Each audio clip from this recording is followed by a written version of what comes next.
Kereta apa ada? Untuk bila? Untuk hari ni ke? Kalau untuk hari ni kita just ada Myvi.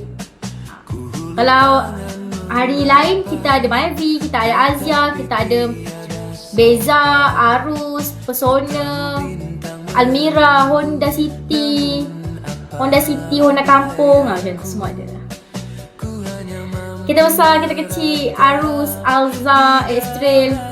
Kau package apa tu? Okay, sekarang ni company kita bukan, walaupun korang baca kereta sewa Kuantan, kita bukan tawarkan car rental Kuantan saja.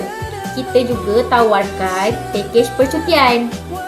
Okay, kalau awak nak ajak family ke, nak ajak isteri awak pergi bercuti, boleh deal dengan kita.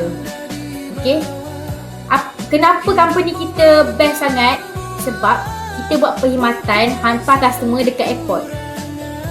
Kita buat perkhidmatan tu sekali. So, customer yang mana duduk Kuantan kan, malas nak naik bas, malas nak beli tiket flight pergi KL. Tiket flight dah satu kepala, contoh kalau satu kepala dah 500 pergi KL. Takkan nak beranak yang lain pun 500